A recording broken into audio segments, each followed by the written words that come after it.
大家好，欢迎回到我们的频道，我是咖啡豆儿。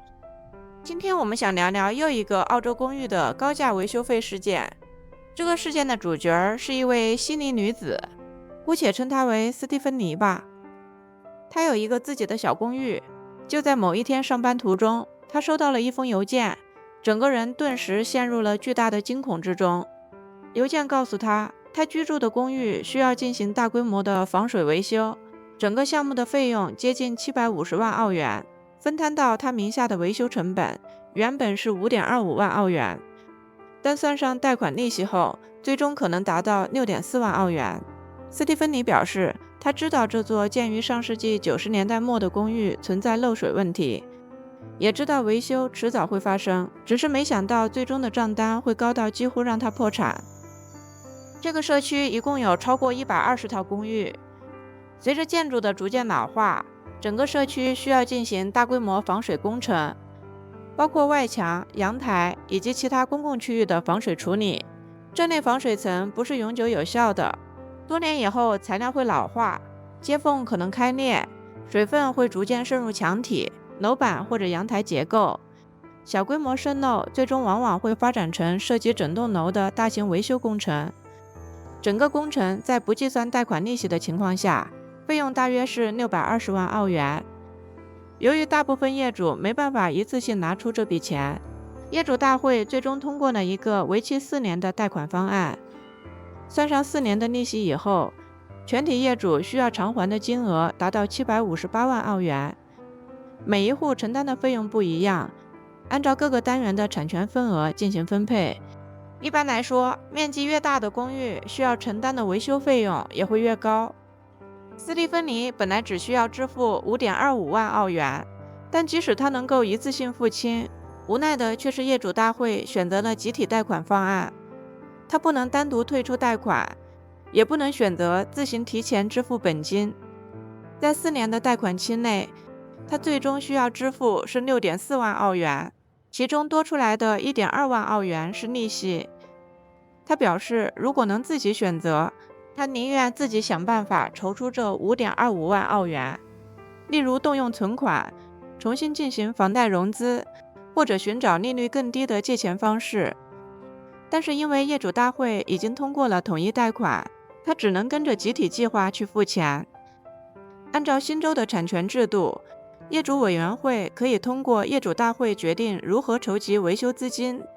只要决议获得规定票数通过，即使部分业主反对也无济于事。在这种情况下，只要出席会议并参与投票的人中超过一半赞成接受这个方案，那么所有业主都需要按照相同的安排承担责任。换句话说，哪怕一部分业主认为这笔贷款的利率太高，或者自己有能力一次性付清，他也不能退出。斯蒂芬妮表示，当业主们知道可能需要筹集数百万澳元时，全都陷入了恐慌。许多人拿不出几万澳元现金，只能支持贷款方案。对于一些退休人士、单亲家庭或者收入比较低的业主来说，一次性支付几万澳元可能会让他们立刻陷入财务危机。问题在于，集体贷款虽然帮助了暂时拿不出一大笔现金的业主，却也让那些原本可以付清的人也必须额外支付高额的利息。每个人都被锁定在同一个还款方案里，不论这个方案是否符合自己的财务利益。如果不同业主选择不同的付款方式，就需要分别计算每户的本金、利息和还款期，财务管理会变得更复杂。为了省事，许多公寓往往会选择所有业主共同借款、共同还款的统一方案。对于斯蒂芬妮来说，这笔贷款已经彻底改变了她的生活。她除了每3个月要支付4000澳元的维修贷款，还要支付原本的物业管理费。更不好的事情是，物业管理费也在维修贷款出现的同时上涨了76%，达到了每季度2150澳元。这2项费用加在一起，她每个季度需要支付6179澳元，平均每个月超过了2000澳元。这还不包括她原本要支付的房贷和日常生活费用。她支付给公寓维修和物业的费用已经超过了房贷的月供。他形容自己现在已经什么都不剩了，工资到账以后，房贷、物业费、维修贷款和生活开支之外，账户里几乎没有任何可以自由支配的钱。维修工程开始以后，一些单元的阳台被围挡或者封闭起来，除了经济上的压力，施工产生的噪音、灰尘和各种不便，也影响着楼里人的正常居住和生活。斯蒂芬妮想知道的是，为什么每25年就可能发生一次的防水更新，没有提前反映在公寓的长期维修预算中？他怀疑过去历届的业主委员会可能为了避免提高物业费，推迟了部分维修，也没有在维修基金中积累足够的资金。这也是许多公寓最容易出现的问题。中介也可能会把比较低的物业管理费作为卖点，告诉买家每个季度只需要支付1000多澳元，持有成本不高。但有时候物业费低也可能意味着这栋建筑没有给未来的大型维修储备足够的资金。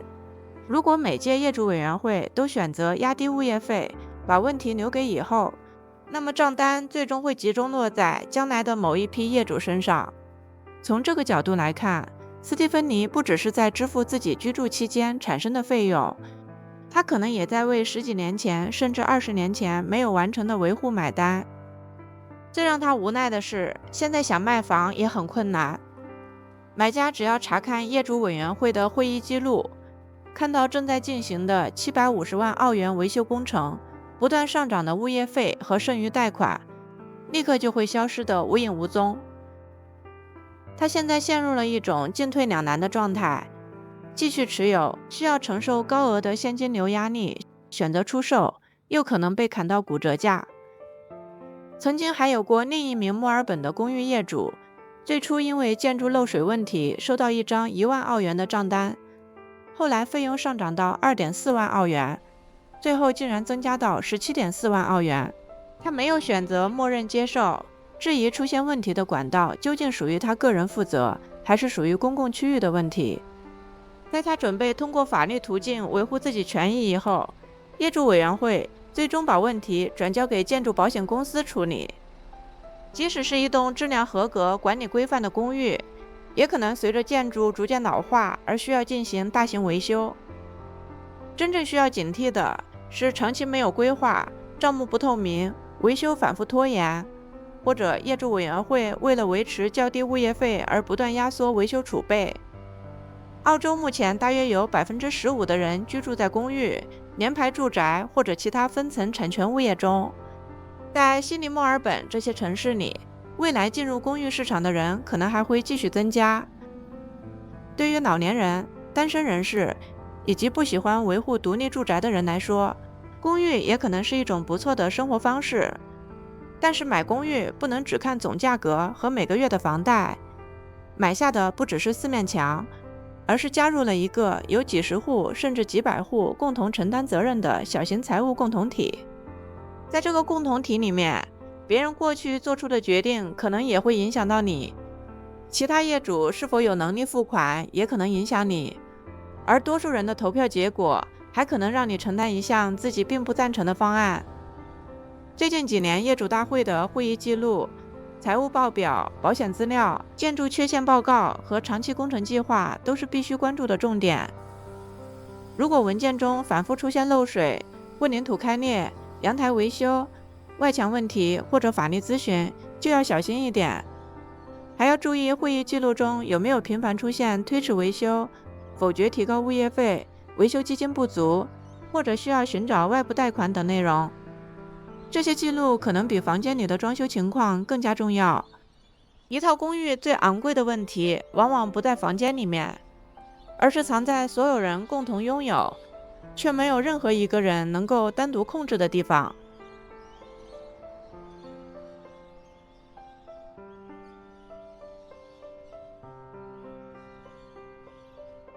感谢你看到这里，如果你有任何的观点或者故事想要分享，欢迎在评论区留言。